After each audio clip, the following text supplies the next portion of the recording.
दोस्तों, हम बात करने वाले हैं LCA तेजस Mk1A की, जिसे हिंदुस्तान एरोनॉटिक्स लिमिटेड बना रहा है। इस साल 4 डेडलाइन से चूक चुका है LCA तेजस जहाज बनाने वाली कंपनी HAL, और भरोसा दिलाया है कि चिंता की कोई बात नहीं है, हमारी प्रोडक्शन लाइन तैयार है और हम बाकी बची हुई छोटी छोटी चीज़ों को सुलझा रहे हैं। स्वदेशी हल्के लड़ाकू विमान LCA तेजस Mk1A की समय पर डिलीवरी न कर पाने को लेकर भारतीय वायुसेना की नाराजगी झेल रही सरकारी विमान निर्माता कंपनी HAL ने बड़ा भरोसा दिलाया है। वायुसेना के लिए राहत की खबर यह है कि HAL ने कहा है कि सितंबर से जनरल इलेक्ट्रिक हमें इंजन की डिलीवरी करना शुरू देगी और हम तय समय सीमा में वायुसेना को तेजस Mk1A सौंपना शुरू कर देंगे। HAL ने बताया है कि 16 LCA Mk1A को वो इसी वित्त वर्ष में भारतीय वायुसेना को सौंप देगी। दोस्तों, HAL ने कहा कि चिंता की कोई बात नहीं है, हमारी प्रोडक्शन लाइन तैयार है और हम बाकी बची हुई छोटी छोटी चीज़ों को सुलझा रहे हैं। हम तय समय सीमा के अंदर सभी जहाज वायुसेना को सौंप देंगे। बता दें कि भारतीय वायुसेना को पहले LCA Mk1A की डिलीवरी इस साल नवंबर तक होनी है।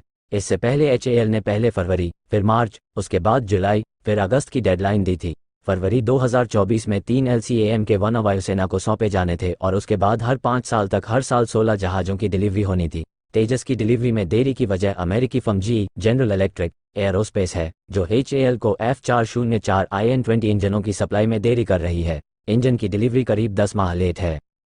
ये पूछे जाने पर कि HAL तय समय सीमा के भीतर कैसे सभी विमानों की डिलीवरी करेगा, इस पर HAL ने बताया कि फिलहाल बेंगलुरु में हमारी 2 फैसिलिटी हैं, जिसकी क्षमता हर साल 16 विमानों के प्रोडक्शन की है। वहीं नासिक में तीसरी फैसिलिटी अक्टूबर में शुरू हो जाएगी और यहां हम 8 से ज़्यादा फाइटर जेट हर साल बना सकेंगे। अगस्त 2021 में HAL और जनरल इलेक्ट्रिक ने 99 F404 इंजन के लिए कॉन्ट्रैक्ट पर दस्तखत किए थे। HAL का कहना है कि वो मार्च 2025 तक 8 से अधिक तेजस फाइटर जेट्स की डिलीवरी कर देगा। दोस्तों, HAL ने बताया कि अगर किसी भी हालात में इंजन बनाने वाली कंपनी जनरल इलेक्ट्रिक सितंबर तक इंजनों की सप्लाई नहीं करती है, तो हमने एक बैकअप प्लान भी बनाया है। हमारे पास LCA Mk1A के शुरुआती बैच में हम इस्तेमाल किए गए इंजन लगाने का भी विकल्प है। भारतीय वायुसेना भी कैटेगरी 2 या इस्तेमाल किए गए इंजनों को तेजस Mk1A के शुरुआती बैच में लगाने की योजना से वाकिफ है। दोस्तों, लेटेस्ट LCA तेजस Mk1A की टेस्टिंग जारी है और जल्द ही वो स्वदेशी हथियारों जैसे बियॉन्ड विजुअल रेंज BVR हवा से हवा में मार करने वाली अस्त्रा मिसाइल से लैस होगा, जबकि दूसरे प्रोडक्शन एयरक्राफ्ट के ग्राउंड ट्रायल्स चल रहे हैं, जबकि 4 और एयरक्राफ्ट की मैन्युफैक्चरिंग एडवांस स्टेज में है। उम्मीद है कि इस साल तक कम से कम एक LCA Mk1A जेट की डिलीवरी हो जाएगी और मार्च 2025 के अंत तक आधा स्क्वाड्रन यानी 8 से 9 LCA Mk1A वायुसेना को डिलीवर कर देंगे। फरवरी 2021 में रक्षा मंत्रालय ने 83 LCA Mk1A के लिए HAL के साथ 48,000 करोड़ रुपए का सौदा किया था, जिसकी डिलीवरी 2028 तक पूरी होनी थी। वहीं 83 Mk1A के अलावा रक्षा मंत्रालय ने अन्य 97 LCA Mk1A विमानों की खरीद के लिए शुरुआती अनुमति दे दी है, जिसके बाद 180 LCA Mk1A और Mk1 वेरिएंट के 220 जहाज बनेंगे। इसके अलावा पहले से ज़्यादा एडवांस LCA Mk2 को भी डेवलप किया जा रहा है। HAL ने LCA Mk2 के फेज 3 प्रोग्राम के लिए एरोनॉटिकल डेवलपमेंट एजेंसी ADA के साथ full scale engineering development FSED के लिए करार किया है, जिसकी लागत 2,970 करोड़ रुपए है।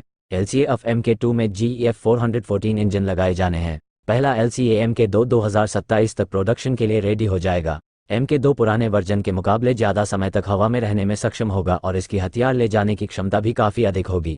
अब तक भारतीय वायुसेना ने लगभग 120 LCA Mk2 खरीदने में दिलचस्पी दिखाई है।